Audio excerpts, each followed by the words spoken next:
Le cinéma d'horreur est un art exigeant. Mal utilisé, il peut donner naissance à des films qui ne font pas peur, ou pire, qui font lever les yeux au ciel.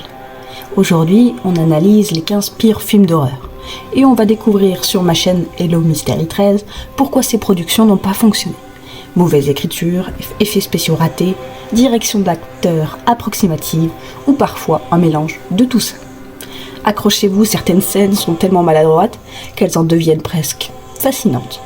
Vous excuserez ma prononciation douteuse pour ce film qui est le 15e, Birdemic Shock and Terror 2010. Pourquoi c'est un échec ? Le film ambitionnait de délivrer un message écologique, mais la technique fait défaut à tous les niveaux.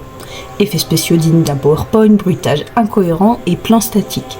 Même si les oiseaux CGI semblent sortir tout droit d'un tutoriel d'animation de 2005, le vrai problème reste la mise en scène amateur qui empêche tout suspense. Vous pourriez presque croire que les oiseaux ont eux-mêmes fui le tournage. En 14e position, The Happening 2008. Pourquoi est-ce un échec ? L'idée de départ, la nature se défend contre l'homme. Elle est plutôt intrigante, mais le traitement est maladroit.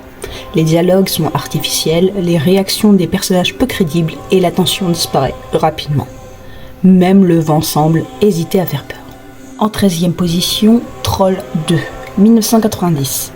Un scénario incohérent, des acteurs amateurs et une réalisation approximative qui transforme ce qui pourrait être un film d'horreur en un festival d'absurdité. Pourtant, le film a acquis un statut culte. Parfois, l'échec le plus complet devient étrangement fascinant. Si vous aimez les dialogues qui n'ont ni queue ni tête, c'est votre jackpot.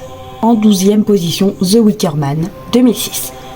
Remake d'un classique, il perd toute la subtilité de l'original. Là où la version de 1973 jouait sur l'ambiguïté et le suspense, celle-ci tombe dans la caricature. La direction d'acteur est poussée à l'excès, notamment Nicolas Cage, dont le jeu devient involontairement comique. Oui, ce film contient le célèbre Not the Bees, qui est presque devenu un mème. En 11e position, le prochain In the Hood, 2000. Pourquoi c'est un échec ? Le concept mélange horreur et comédie musicale, ce qui crée un ton totalement incohérent. Les scènes d'horreur sont à peine effrayantes et le rythme du film peine à se stabiliser. Un film où un lutin semble avoir perdu son GPS narratif. En 10e position, The Bye Bye Man, qui date de 2017. Le concept était prometteur, un nom qu'on prononce et qui cause la mort. C'est un peu comme Voldemort, sauf que pour lui, c'est celui dont on ne prononce pas le nom. Mais le scénario manque de cohérence et les personnages prennent des décisions illogiques qui brisent toute tension. Les jumpscares sont répétitifs et prévisibles, et la mythologie du Bye Bye Man n'est jamais suffisamment développée. Même le spectateur finit par murmurer son nom par curiosité.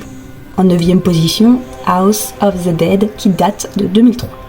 Adapté du jeu vidéo éponyme, le film souffre d'un montage chaotique et d'un scénario minimaliste. La direction des acteurs est faible et les scènes d'action sont mal chorégraphiées. Parfois, on a l'impression que le film essaie d'attraper des zombies et finit par se perdre lui-même.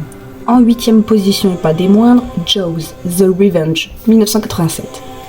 Pourquoi ça a été un échec ? Suite tardive de la franchise Jaws, le film tombe dans l'absurde avec un requin vengeur doté d'un sens de la géographie improbable.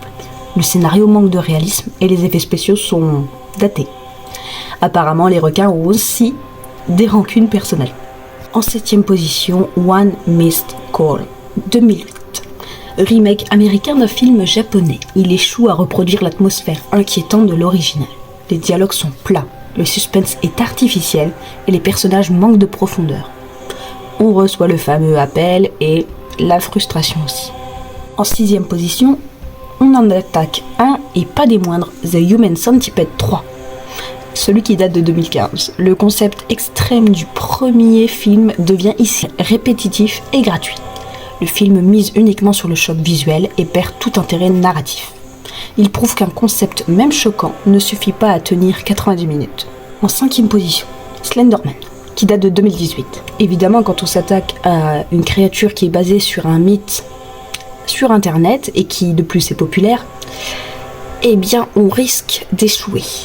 À vouloir créer de la peur réelle, la construction du suspense est faible et le personnage éponyme est peu exploité à l'écran. Le monstre est tellement discret qu'on dirait qu'il est timide.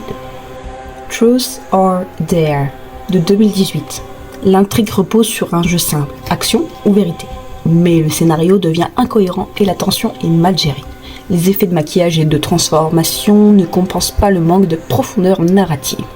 On finit par deviner qui va mourir avant même le Dare. En troisième position, The Room de 2003. Bien que ce soit techniquement un drame, il est horrifique à regarder à cause de la maladresse totale. Dialogue artificiel, direction catastrophique, le film est devenu culte pour son incompétence presque artistique. Un film où l'horreur vient de la réalité du tournage, pas de l'histoire. On arrive presque à la fin du classement, on arrive à la deuxième position. Plane 9 from Outer Space de 1959. Réalisé par Ed Wood, le film présente des extraterrestres et des zombies avec des costumes basiques et des effets bricolés. Le scénario est décousu et le montage approximatif. Mais il est devenu une référence dans l'histoire des films, tellement mauvais qu'ils sont fascinants.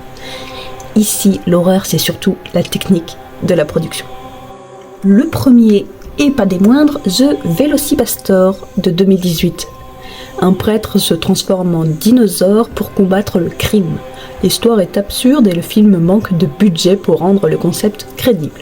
Les effets spéciaux et le scénario sont volontairement rudimentaires. Et l'équilibre entre horreur et humour n'est jamais atteint. On admire l'audace même si la peur passe à la trappe. On a quand même ici un beau nanar. J'espère que cette vidéo vous a plu et n'hésitez pas à me donner votre avis en commentaire, à soutenir la chaîne en likant, en partageant et en vous abonnant.